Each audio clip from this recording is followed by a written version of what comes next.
Bismillahirrahmanirrahim. Assalamu alaikum, dear friends and participants. Welcome to this session of Islam for Youth series.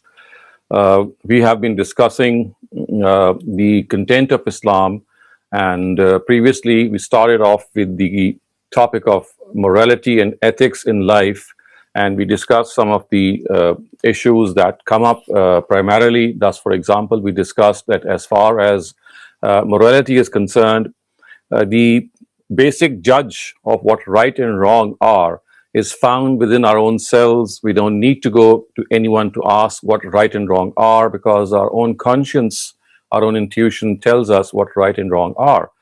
So one of the areas in which the Quran speaks of vis-a-vis morality is because of the fact that it needs to remind us. It reminds us of these facts that we already have in on ourselves. So whenever the Quran speaks of morality or ethics, the reason is not because it's bringing before us the points of morality for the first time. No, this is not so, because morality is ingrained in us. It is innately found in us. When the Quran, or for that matter, previous scriptures discuss morality, the purpose is to remind people of what they already have in themselves, and the purpose is to make them realize that it is the requisite of being a human being to follow the righteousness which is found in themselves. So this is something that we have to understand, that as far as morality is concerned, this is how the Quran proceeds.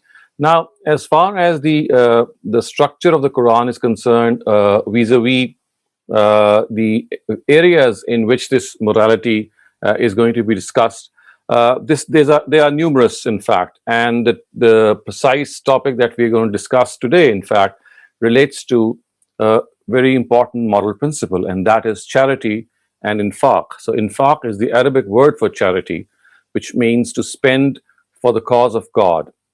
And there are a number of verses in the Quran which actually refer to this infaq, which refer to this charity. And the purpose of referring them, of course, is to make us more charitable, more caring, more concerning for people who are around us.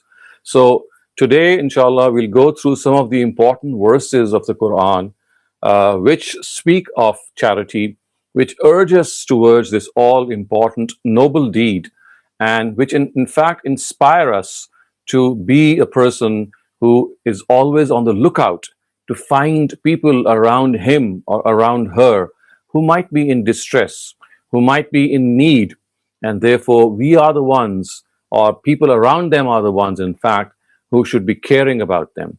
So I'm going to discuss some of the important verses today which relate to charity and infaq in the Quran.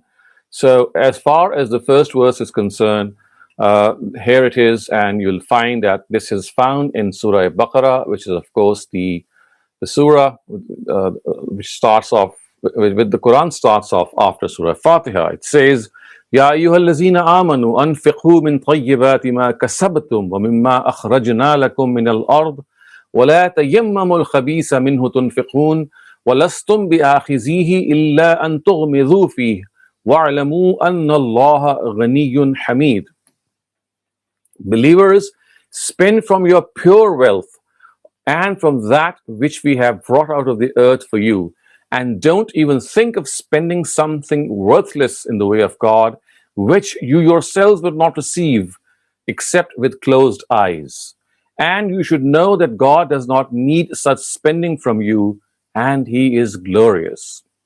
So, my dear friends and participants, you can clearly see that here the Quran wants to inspire us. It wants to tell us that when it comes to spending for the cause of God, then we as human beings should spend things which are pure, things which have been earned through pure means.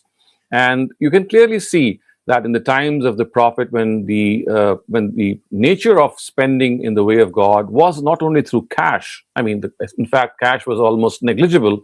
It was basically through kind. Things were given. For example, herds of cattle. For example, fruits. So it was a very easy affair in those days to give things, or to give give out things to the poor which were not up to the mark. The merchandise was not up to the mark, and it would be defective or it would be of low quality. So the Quran says that whatever the earth brings out, of course, referring to the vegetation and the plants and all other things which the earth produces, as well as what you spend, that all of that has to be pure.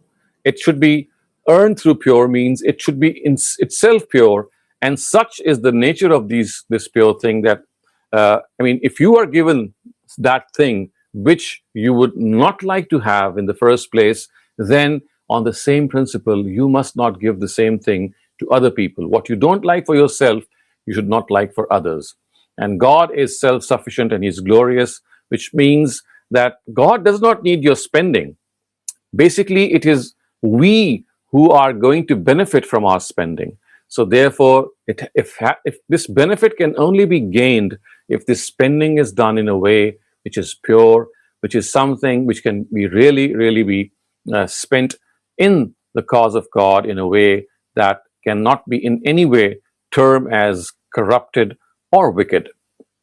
So this is a one important point, because you see what happens is that often we end up giving things to people which may not be of any use. We might end up giving things to people, or maybe even cash and currency, which has been earned in an illegal way, and we still think that it's something of the nature of a charity.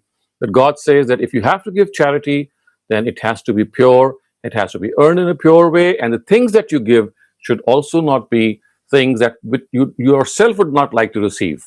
You would like to receive them by your eyes shut, which means, of course, you would dislike them. So this is one important directive from the Quran. Let's move on to the next one.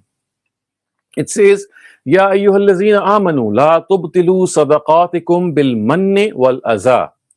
Believers, do not mar your charity by reminders of generosity and by hurting the recipients.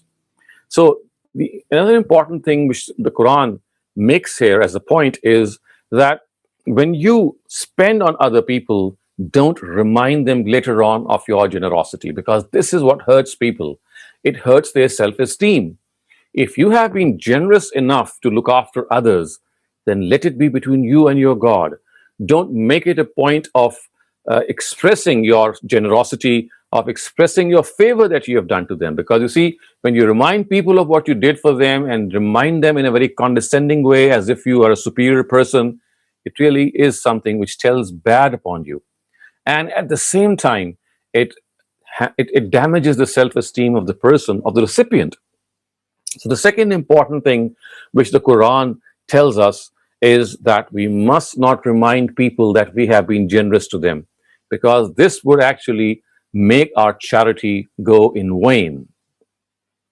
Okay, the third verse that the Quran, in fact, the third and the fourth verse, both are being displayed before you. So the third of them is, In tubdu sadaqati fa ni'mahi, wa in tukhfuha wa tu'tuha al-fuqara fa huwa khairul lakum, wa yukaffiru ankum min sayyi'atikum. Wallahu bima ta'maluna khabir. If you spend openly, then this too is a good thing.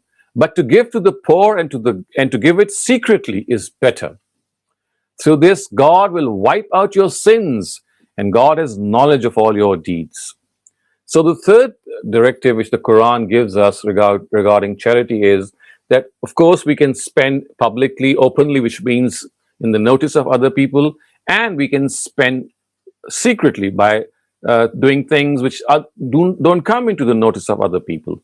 But the Quran says that it is always better to do it in a secret way. I mean, charity can be done both openly and secretively, but doing secretively is better, because this is what purifies your heart.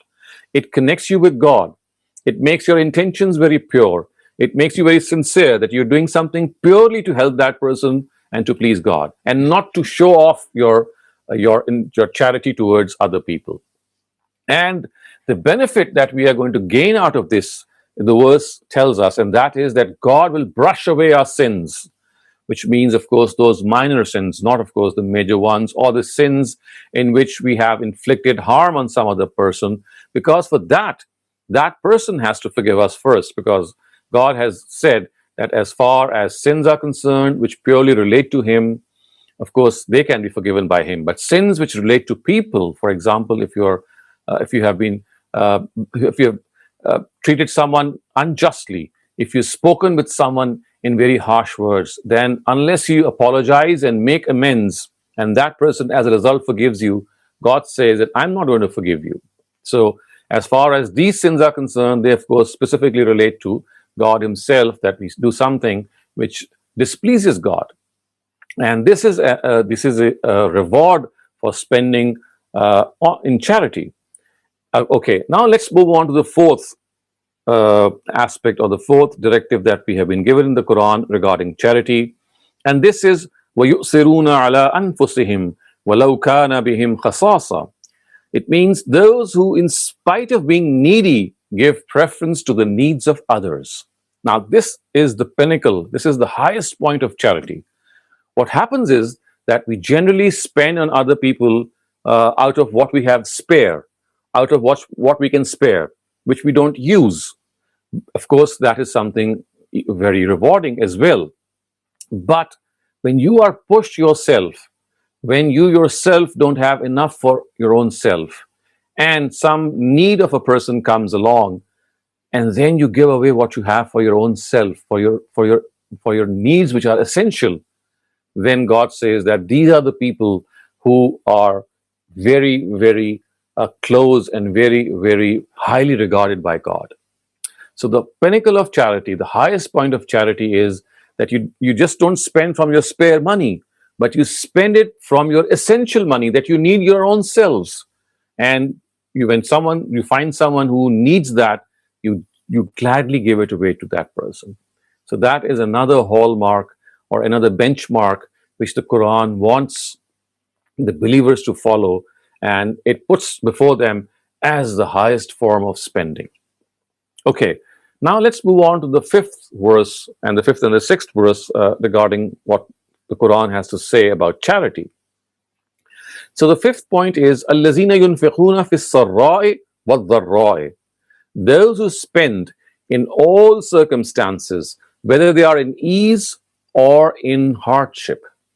So again, this is something very important, that it's not the amount which is of matter. At times we might have a very small amount because we are passing through difficult circumstances. We might have a very small thing or very small currency or a very small amount of cash that we can spare for other people. That doesn't matter. What matters is that whatever your circumstances and whatever you had and whatever you could spend on others, you never withheld yourself from that. So one of the qualities of believers is that they spend, whether they are in comfort or whether they are in hardship, whether they have plenty or whether they are in a situation where they have very few amount or very small amount to spend. And as I said, even if we have a small amount to spend, we must not shy away from that, because it is in fact our trial.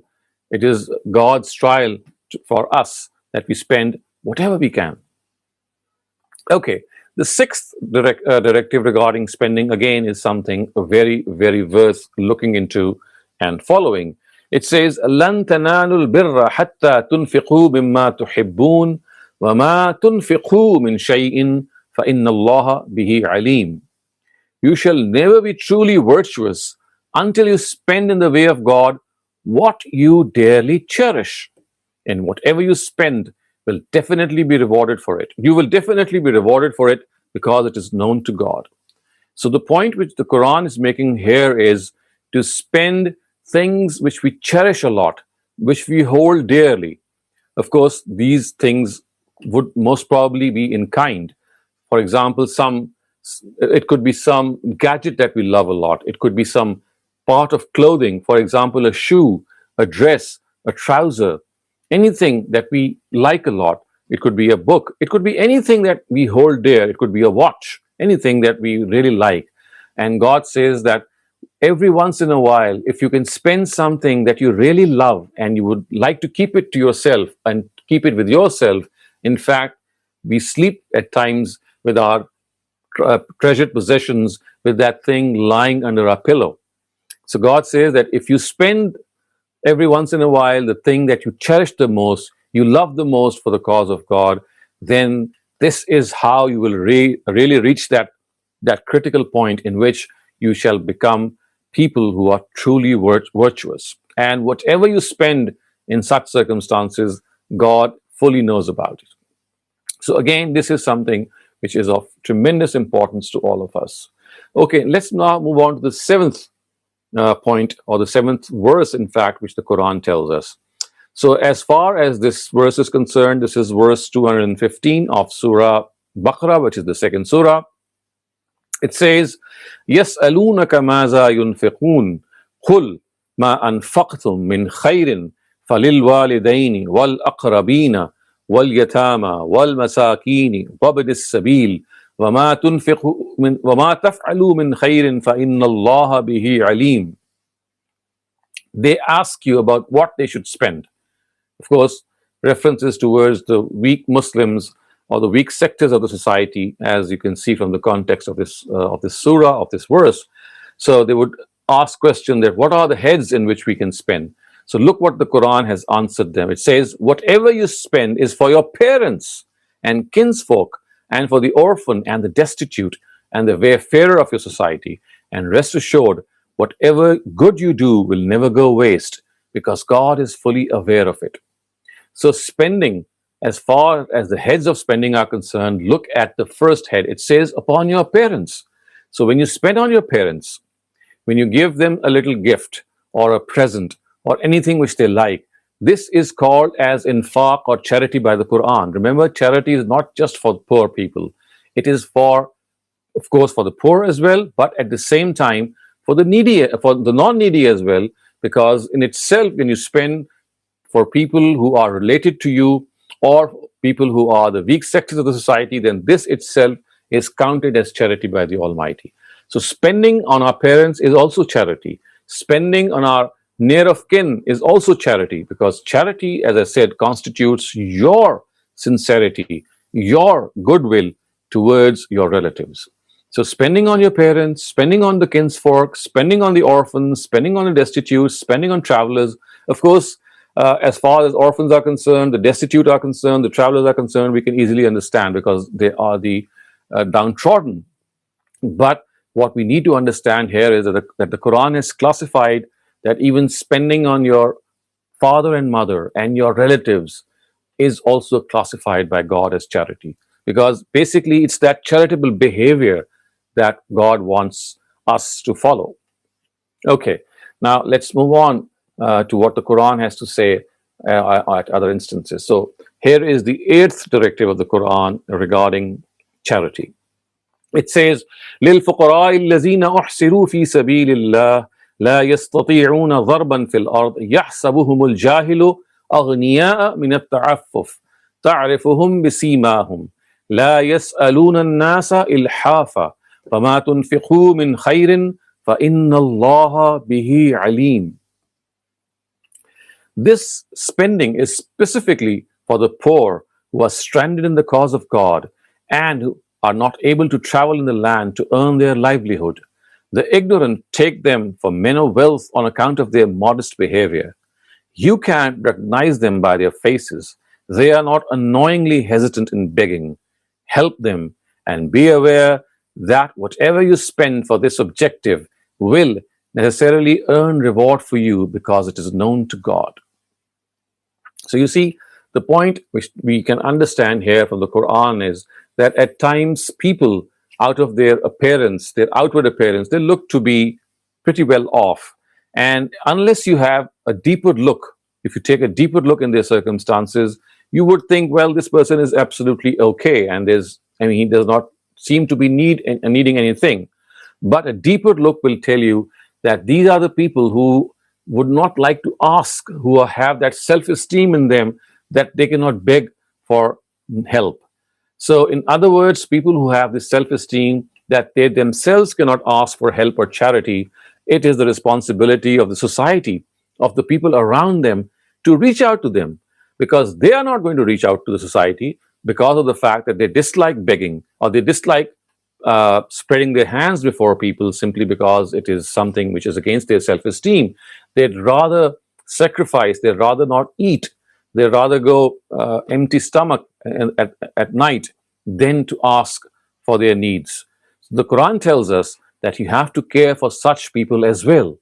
And the way to do that is that don't go by the looks of people, because a lot of times people look fine, but they are still in need. So you have to have a closer inspection regarding the circumstances that they live in. And this, my dear friends and participants, is a very, very important thing that we have to understand, because normally we give to people who seem to be needy. But remember that there is a whole class, a whole category of people who might not look to be needy because of their modest behavior, because of the fact that they might have that outward appearance which which deceive you by the looks of it, as if they are well off. But in fact, it's just an outward show, or an outward, I would say, an outward appearance that is misleading. So for us, we have to take into account such people and reach out to them, because they have a greater right on us, simply because they are not going to find other people. It's the other people who have to find them.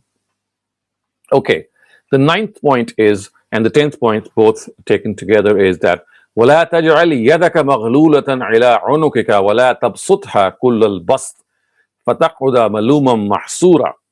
Be neither miserly nor wasteful, for then you should earn reproach or be reduced to poverty. So here the Quran actually tells us that we have to be modest in our spending. Neither should we be spendthrifts and start spending whatever we have, nor should we be miserly, like we just stop spending. We have to be in between, so that if that golden mean is achieved, we are able to save something when people come along. And at the same time, when we are in a position to help other people, it will give us that tremendous satisfaction, which gives us that mental solace and mental comfort. So the bottom line is that neither should we be miserly, stingy, nor should we be wasteful. We should not waste money, because in both cases, our benefit, or the money that we have, is not going to benefit others. If we are miserly, the money is going to stay with us. If we are wasteful, it's just going to waste away, and we would not have anything to spend, neither on ourselves nor on the society that surrounds us. Okay, the 10th point which the Quran tells us here is وَإِمَّا تُعْرِضَنَّ عَنْهُمُ ابْتِغَاءَ رَحْمَةٍ مِّن رَبِّكَ تَرْجُوهَا فَقُلْ لَهُمْ قَوْلًا مَيْسُورًا. But if while waiting for your Lord's grace you lack the means to assist these needy, then at least speak to them kindly. Now this is, my dear friends and participants, a beautiful piece of advice.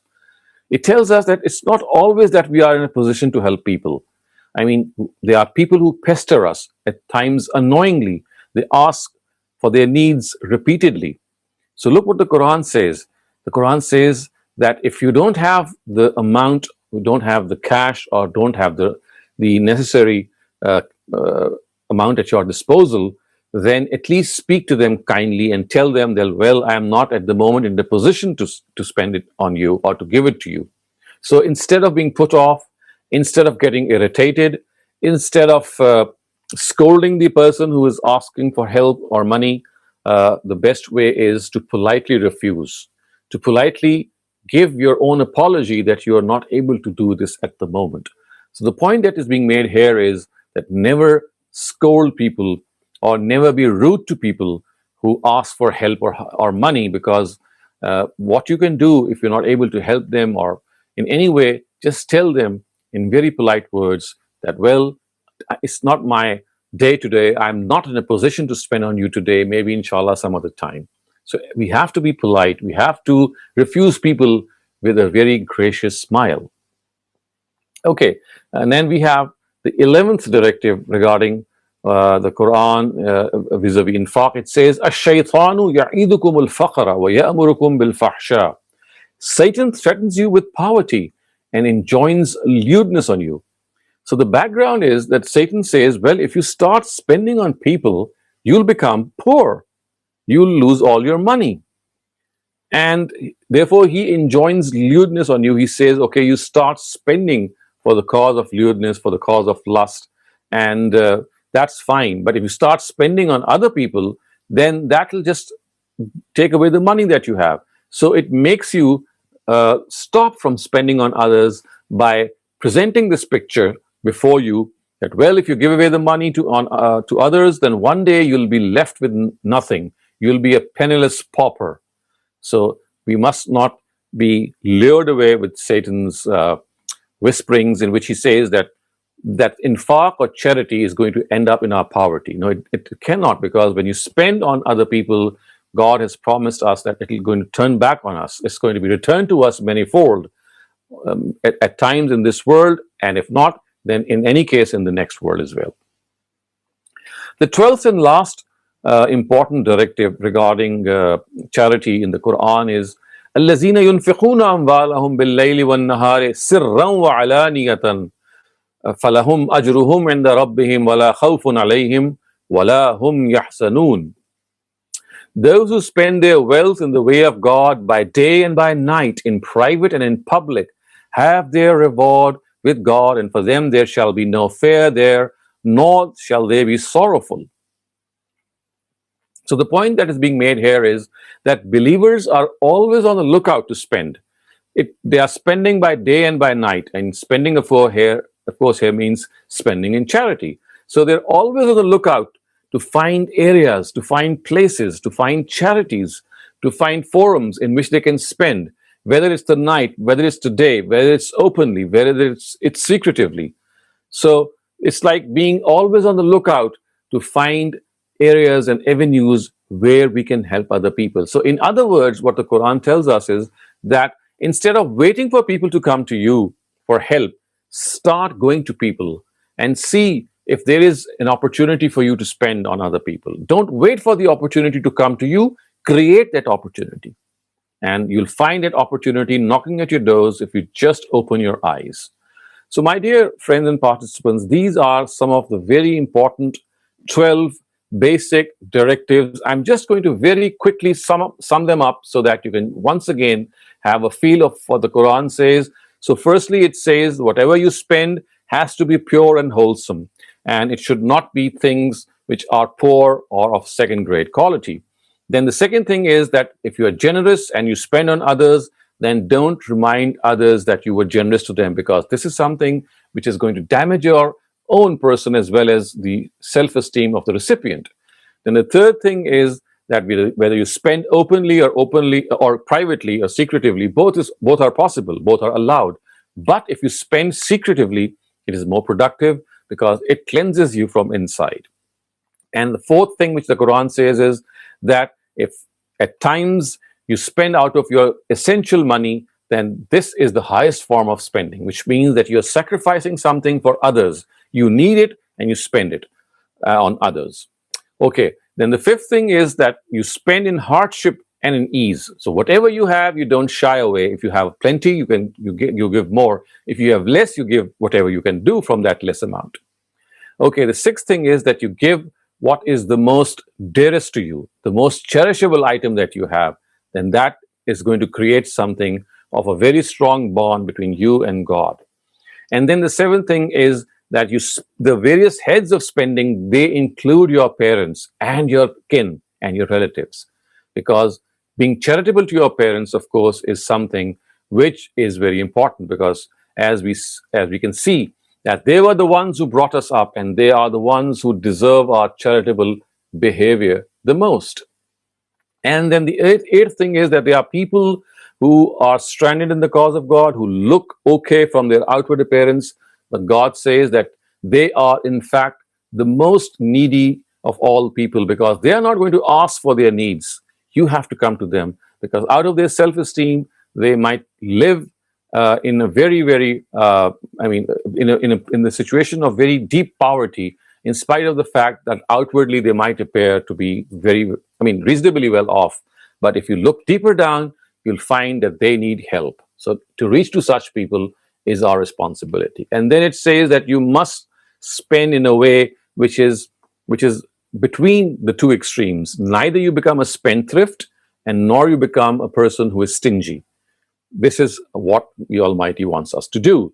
The 10th thing is that if we are not able to spend on other people in any way when they ask for us, then at least we can refuse them in a polite way with a polite smile instead of scolding them.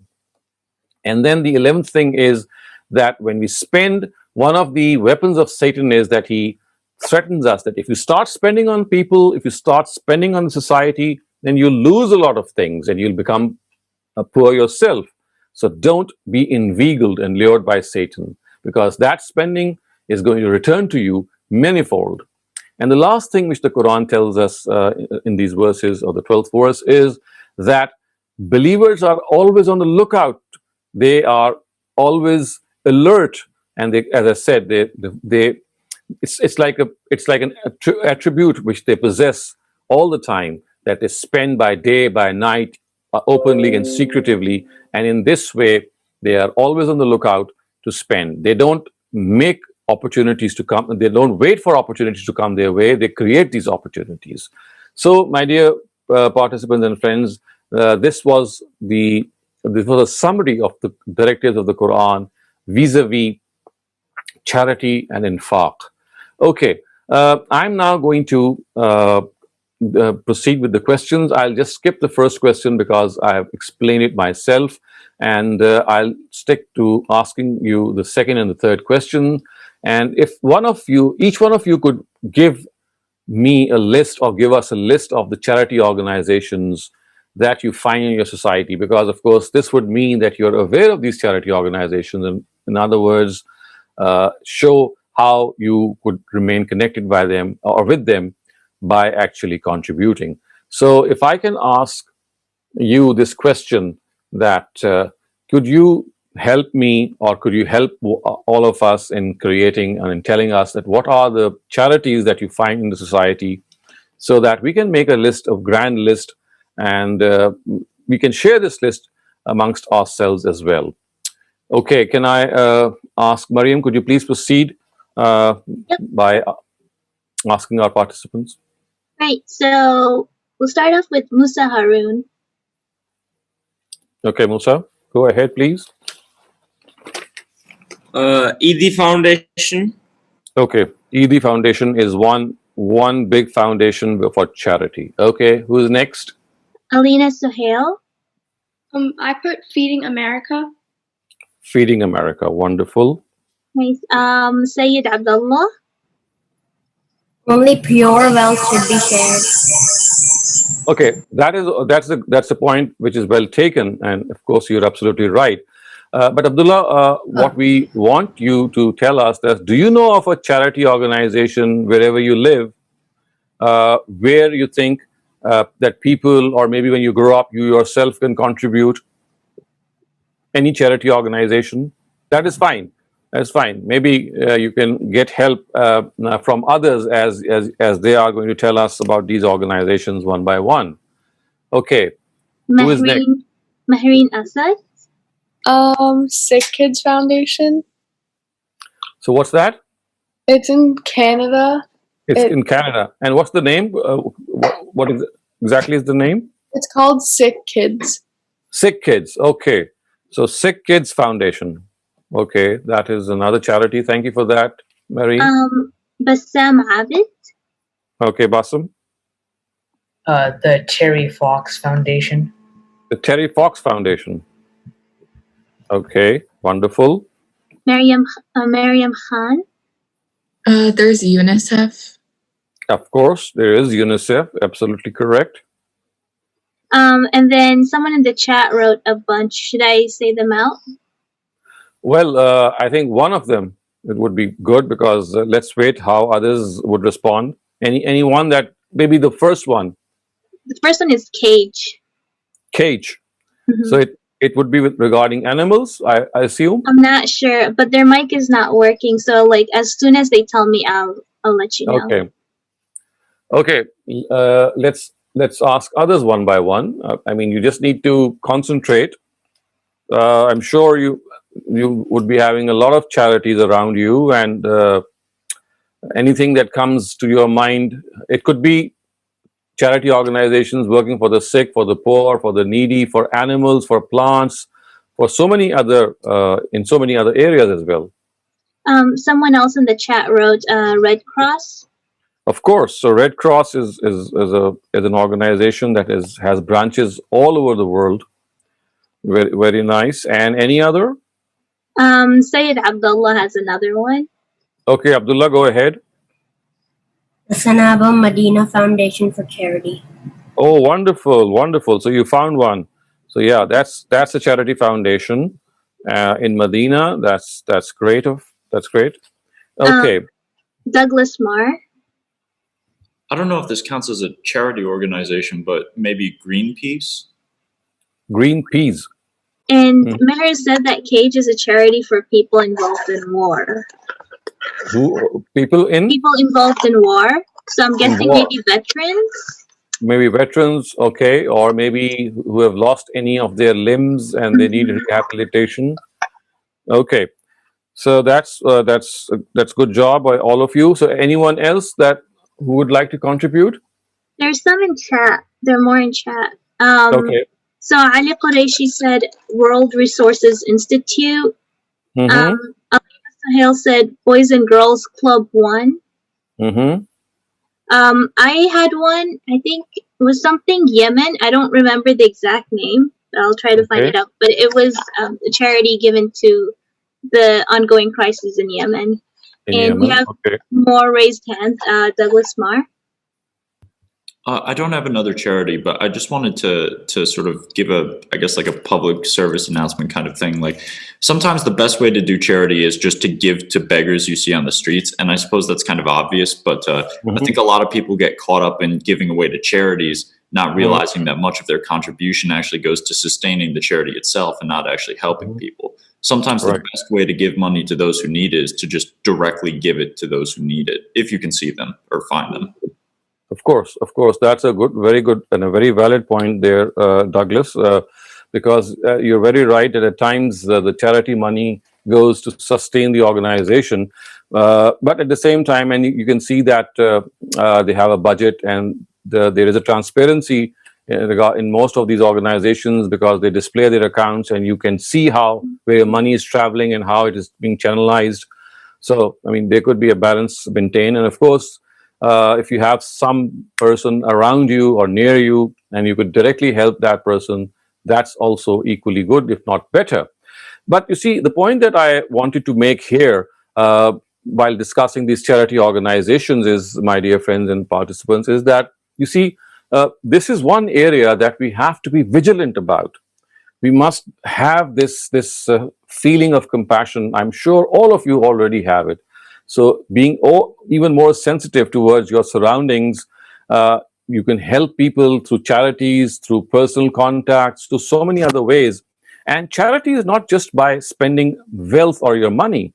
There are so many other ways of doing charity, like spending time with people, like talking to them, like maybe using your skills, like maybe understanding their problems. At times you are able to resolve them.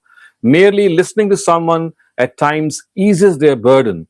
So you see, charitable behavior or charity itself is not just confined to money. And if you ask me, I would say perhaps the easiest way of charity is to spend money, because for that you don't have to spend a lot of time and effort. You just need to just go online and maybe use your credit card or your mother's credit card, or your father's credit card, or maybe the money that you have. And it's just like a one-click thing.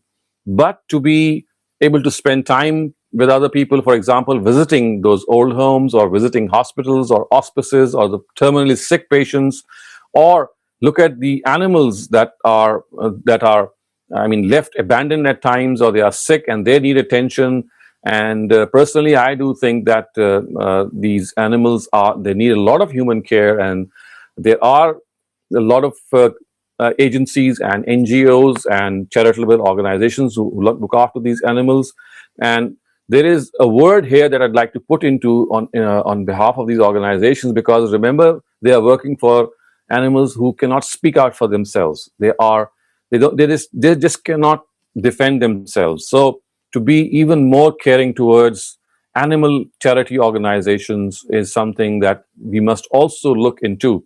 And then last but not the least is that today, if you just click on the internet, you'll find one of the worst circumstances that you can ever see in human history is something which is going on in Yemen these days.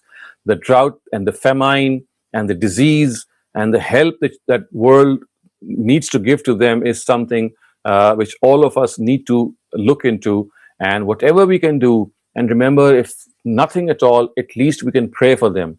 At least we can ask God to help them out. At least we can send a wish to them. So you see, things count, and don't shy away. Whatever you can do, you can create awareness about them. If not your own pocket, maybe you can ask other people who know, who can help these people. And especially the images which are coming to us from the internet regarding these Yemeni children, they're harrowing. They are so they're so disturbing that it's simply difficult to see those images.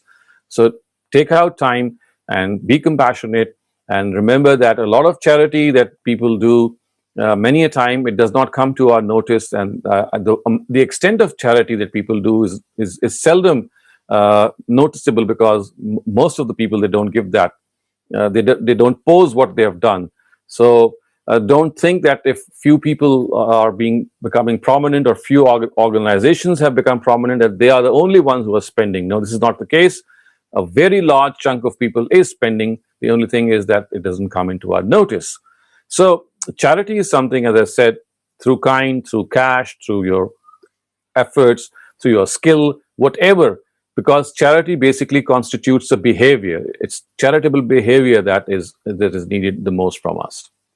Okay, so now we're going to attempt a small charity quiz. Something that we did the last time as well, and see how we stand as far as charitability is concerned. And once we complete that quiz, inshallah, we'll move on to the Q&A session. So I'm just going to share my screen once again, and please look at these questions that appear on your screens one by one, and I'm going to shift the screen one by one, and then you can answer. And if there is something which might not apply to you, just imagine yourself in that situation and then give that answer. So the first question says, I spend in the way of God, and the options are, even if I can give a small amount. Option 2 is, only if I am able to give. Option 2 is, only if I'm able to give a large amount saved up. And option 3 is, only if I see others spending, because not doing so will embarrass me before others. So each one of you, please pick the option that would apply to you. Sayyid Abdullah, do you have a question? Okay. Yes. I wanted to do the first one. Okay, you, as far as the question is concerned, you just need to answer privately. Don't disclose the option to us as yet. Just tick mark maybe on your copy. Just write the question number and the option that applies to you or you would choose in front of that. And later on, we'll see how we will calculate the result. So just don't share the answers. Yeah. So question 2 asks, when I hear about an earthquake or a serious flood in another city or country, I, option 1, start collecting money by asking my friends and relatives to donate. Option 2, immediately donate whatever I can.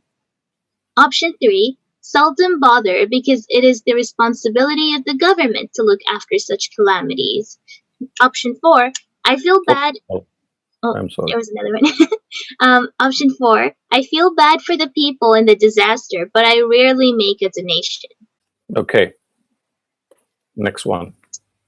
Question 3 is, how much do you typically donate? Option 1, as much as I can. Option 2, I seldom donate. Option 3, less than I actually can. Option 4, more than I actually can. Question 4, how often do you spend time volunteering in your community? Option 1, once a week or more. Option 2, once a month. Option 3, once a year. Option 4, occasionally. And option 5, never. Question 5, you give gifts to your spouse. Option 1, almost never. Option 2, only on his or her birthday or on your wedding anniversary. Option 3, more than twice a year. So I know none of you is married, but imagine yourself in this position that if you were married and you had a wife or a husband, what would you do? Just imagine yourself. Question 6. Your friend forgot his money and asks you for $100, which you have with you. Do you give him? Option 1, no way. Option 2, sure.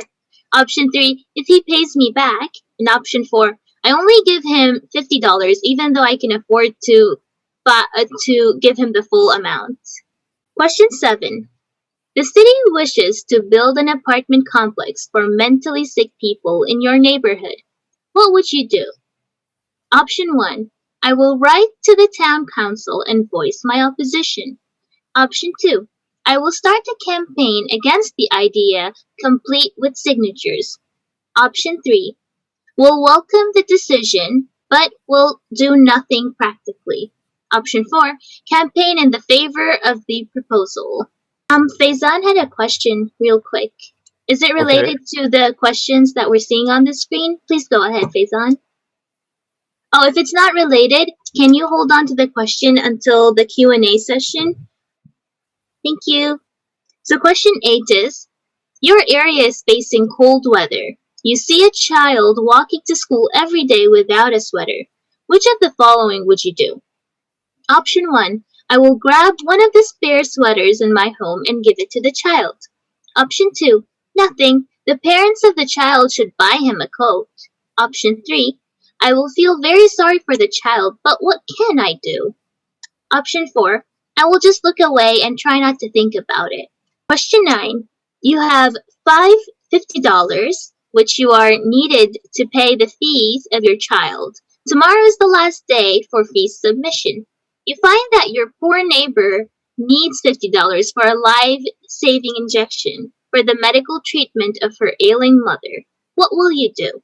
Option 1, I will try to collect the money from your friends, but if this amount is not raised, you give the money from the fees dues of your child.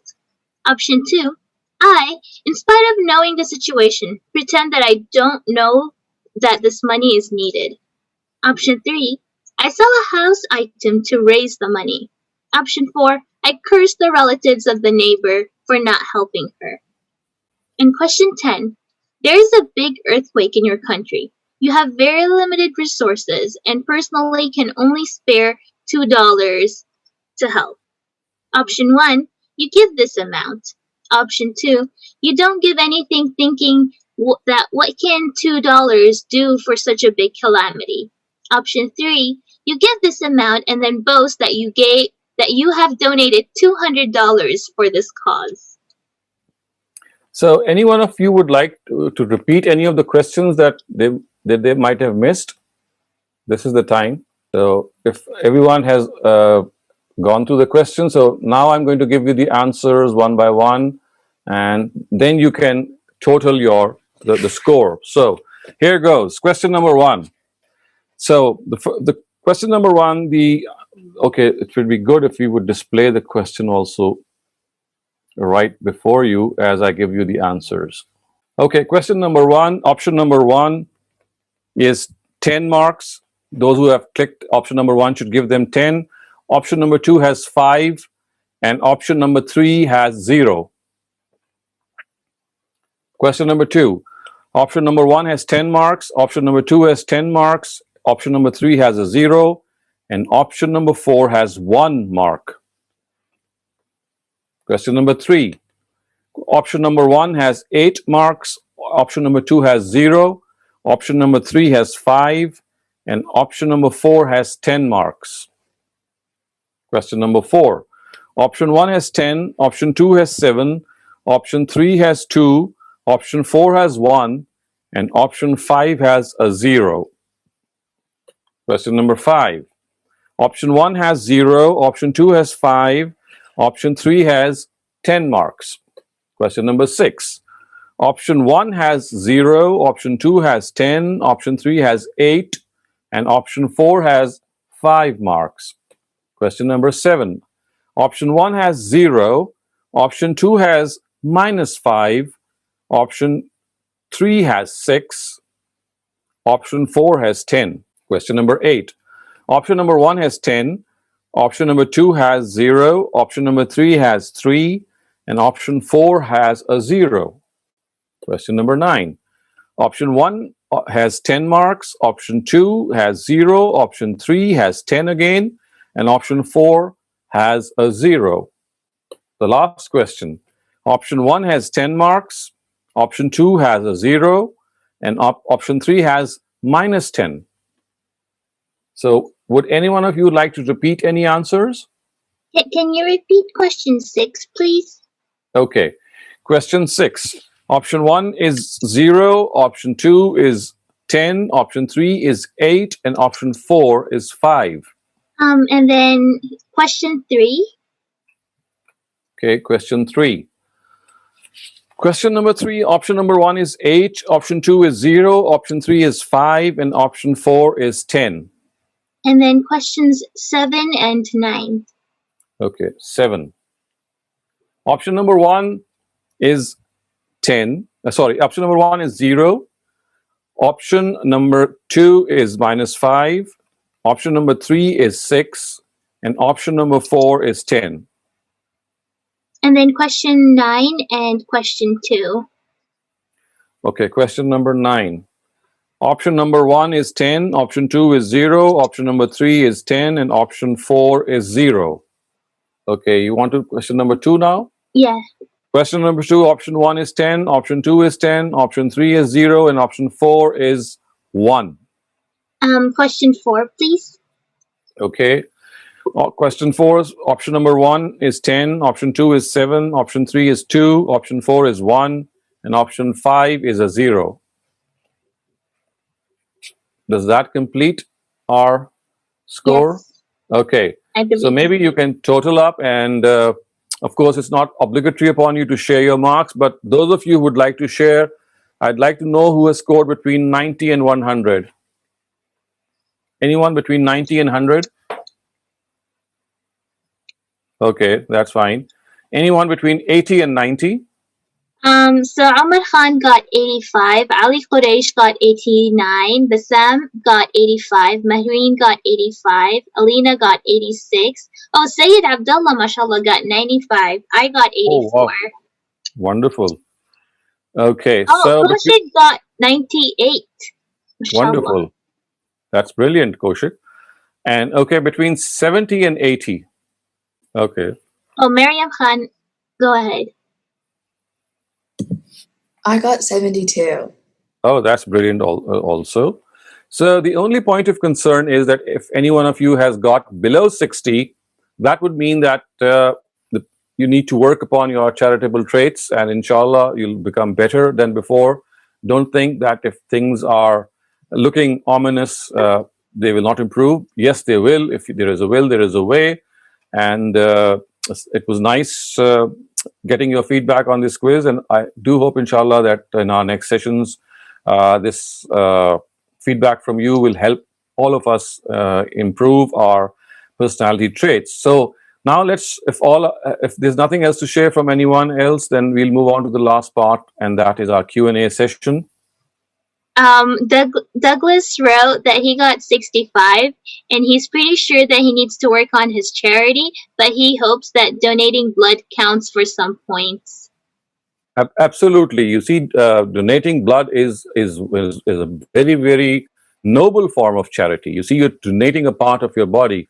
So whether you're donating blood or whether you're donating an organ of your body, because there are some organs which you can donate while you're still living, and there are other organs which you can always make a will that once you pass away, those organs should be donated. So whether it's your blood when you're living, or your other organs, or organs in which you make a will, this all is a form of a very noble form of charity, I would say. Oh, Musa Harun, please go ahead. Sir, about the first verse where it was that donating secretly is better than openly. In situations where donating openly motivates the other people, wouldn't it be better? Yes, of course. You see, there are instances like, for example, if you want to motivate your siblings, maybe your friends, maybe when you're grown up, you want to motivate your children.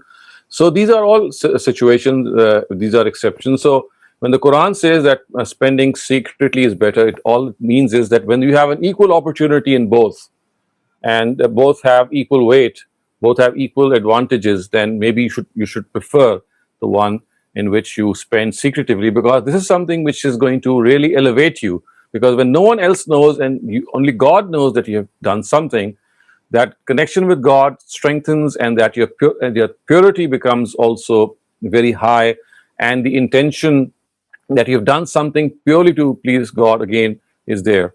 So of course, in those circumstances in which you pointed, at times you have to motivate and inspire others. But other than that, if that is not the case, then it is better that you spend it secretively.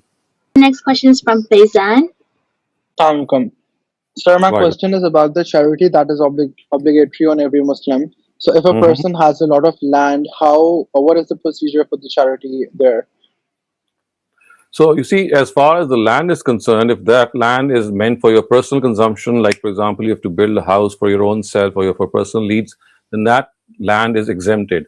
But if that is meant for purely investment purposes, then you have to calculate zakat on the date of your zakat when you give zakat.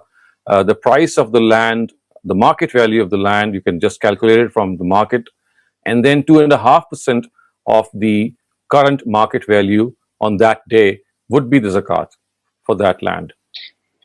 And sir, is it given on the profit or just the total amount?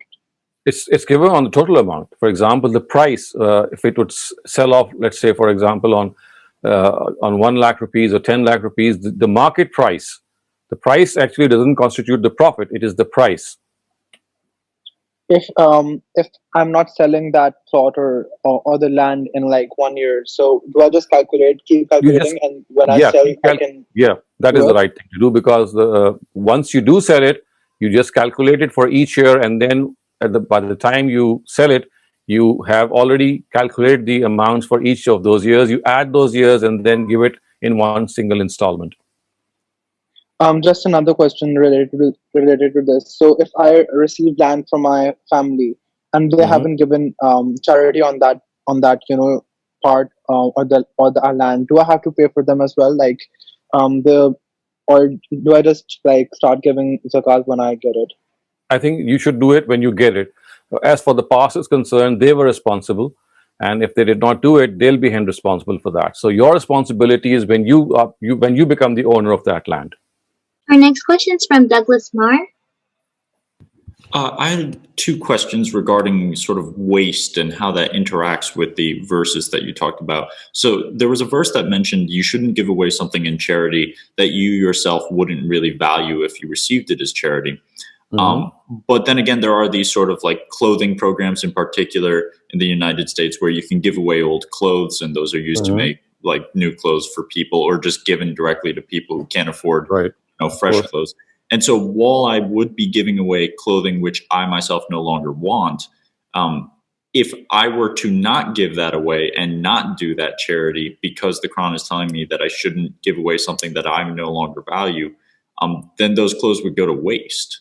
And so no, actually, this is not what the Quran is implying here. What you have just said is absolutely fine, because giving things which are used, or the giving things even if they are defective, because once you tell people that, well, this is not a first-rate thing, that is fine.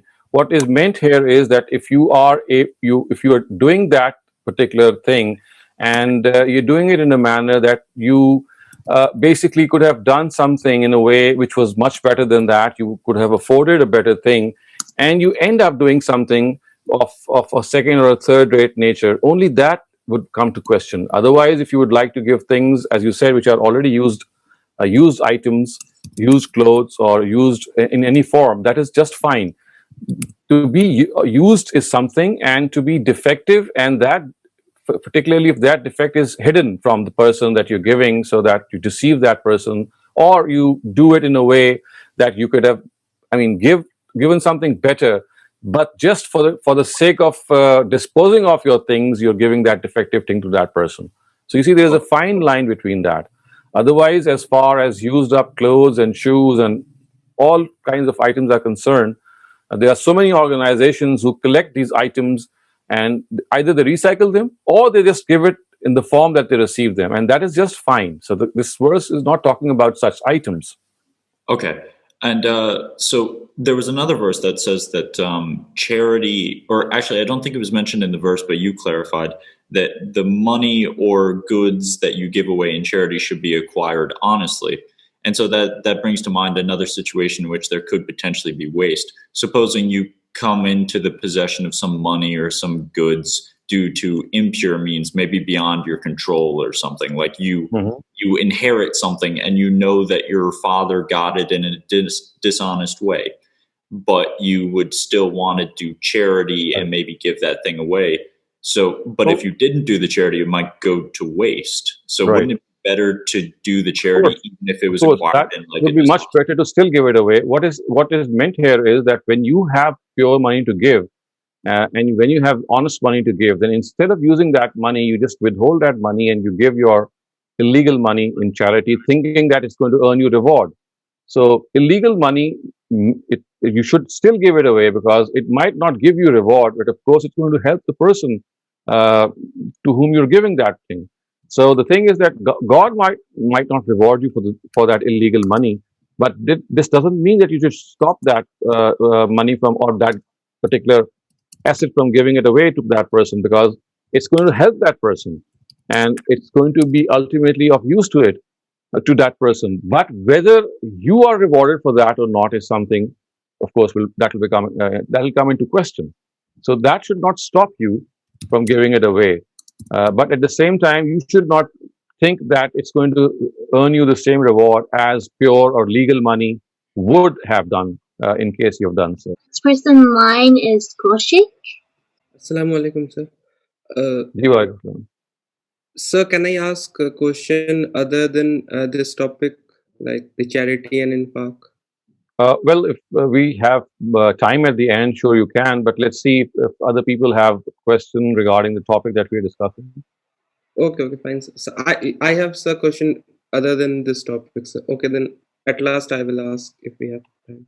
Yeah. Okay. I would say, can you raise your hand again, please? It'll help me remember and keep it. Okay. Thanks. The next person in line is Musa Haroon. So my question is little related to as Douglas, that if there's a type of clothing that I have, but I do not want to wear it myself, but it will be useful for someone else. So wouldn't it be contradicting to the Quranic verse like we studied before? No, it will not be, because see, the verse has a very specific connotation, and that is that you give things which are worthless to you and which have no use to you, which are totally defective, and which you would never like to receive yourself, and they are basically discarded things. They are fit for the dustbin, and instead of throwing that away, you're just trying to you count them as your charity. So that's a very specific case. As far as used items are concerned, the whole world knows this, and the Quran is not stopping us, that at times we are just not able to give people our new clothes because we are using them for one reason or the other. So if we have bought some new cloth for us, some new clothing for us, and we donate the previous one that we were using for the past 4 or 5 years, that is just fine. So the Quranic verse actually has a very specific connotation that you are trying to use your trash and justify it as your charity. So don't use that trash. Used clothing cannot be termed as trash. Right, sir. So I have another question, sir, about animals and plants. Sir, I didn't see any specific verse from our lecture today that helping them is considered a form of charity. So is there any kind of hadith? Well, there are several hadiths, but as far as the Quran is concerned, it just tells us in a general way that we have to be kind-hearted, we have to be soft-hearted, we have to be caring individuals and compassionate individuals. So you see, this is a term which encompasses all sorts of things, and it encompasses human beings, it encompasses lesser life forms, as I said, like animals and like plants, because the way of the Quran is it actually does not give you a list of morality, because the Quran tells us that this morality is already ingrained in ourselves. We already know that being kind to animals is a good thing. So the Quran does not make a list of these moral things. At times it does make a list, as we have just seen on some occasions, but then the purpose is to remind human beings of that goodness that they already have in them, and that too in a general way. The next person in line is Faizan. Faizan, please go ahead. Sir, I have another question about charity. So, if a person is doing business in stock exchange, so what is the procedure for charity over there? So again, you can calculate the share value, the market value of that share that you possess on the day of your zakat. For example, if you have fixed, you see, the first thing that you need to understand is that you have to fix a day of the year for your zakat disbursement, and then each subsequent year that that date has to be repeated. For example, if you fix the 1st of January or the 1st of June or the 1st of Ramadan, then on that day you'll have to calculate the face value of that share, which is for which it can be sold in the market, and then the next year on the same date will be the case for the next year. So it's going to be the selling price of that share on that day, 2.5% of that share value. When you said, Dr. Saleem, that helping lesser life forms is also considered charity, I just wanted to contest the point that things other than humans are lesser life forms. I would prefer to regard all living things as equally valuable, but that's an entirely different philosophical debate. My question is, but let me respond to this. When I say that they are lesser life forms, I don't relate it to being of lesser value. What I'm just talking about is the traits that they have. For example, the cognizance that they have, the awareness that they have, the sense of good and evil that they have. I mean, some of the traits which distinguish them. So it's not valuing them less. It's like saying that they are higher life forms because, for example, they have a certain sense of right and wrong. They have a sense of intellect, which is I would say different from the rest. So it's like saying that these abilities might exist in lesser or more forms, but this doesn't take away the equality in their value or in their own stature. I see your point, but I suppose my argument is more of a semantic one, because I'm saying just because there are organisms which might be less intellectually or ethically intelligent than humans, I don't think we should use the label lesser in that case. It would probably be just better off to specify that we're talking about organisms which aren't I get you. intelligent. But but I see your point. So my question was, you said that giving charity away of things that are the most valuable to you is the best form of charity. But what if the things that you value the most are also things that no one else would really want? My most cherished possession is a walking stick, and I don't know anyone else. I've never met another human who uses a walking stick. Well, of course, it's not being applied here. When you talk about things, it always means that things which are common to both the individuals, something which you value is equally valued by the same person. So we are talking about specifics. At times, what you hold specific is not, I mean, it's the same for other people. So the verse is not exactly talking about those instances. So these are different instances. And just one small correction, that it's not the highest form of charity, because the highest form of charity is something else which we mentioned in another verse, and that is to give out of your essential needs. The verse which talks about your most prized possession actually tells us that this makes you more virtuous in the eyes of God. It makes you more virtuous. So spending something cherished by you is not the highest form of charity. It is something which is more pious of you. But again, as I said, with this distinction, that thing has to be equally of use to the person. If that is something which is only of use to you, then of course this is a different case, and this verse is not relating to that case. We have a question in chat from Mehru, who asks that she wanted to confirm that she can give her 2.5% of her earnings to a charity for animals, or is it limited to humans? Because adopting animals is also. She can give charity to all organizations which care for animals or even for plants, because you see, it's basically God. They are all creatures of God. So anything which is done for the welfare of anything which has been created comes under the same thing. So it's not just human beings; it's all living beings. So she also raises the point of adopting a dog, and I know there's a huge misconception about having dogs in Islam. Right. And I know you're gonna dedicate a whole session to, like, a part of the session to it. But if you can speak about it a bit today. So, is the question about adopting a dog a charity, or the question of the legality of the dog? So she says that I can adopt a dog, or is it haram? As that's what I've heard, but we don't believe that they're haram, as there are mixed Right. feelings on this So, in Islam. as far as adopting a dog as a pet as concerned, is absolutely fine, and there is unfortunately a very grave misconception which exists amongst Muslims that dogs as pets are haram, and it has arisen because of certain narratives of the Prophet which have an entirely different meaning.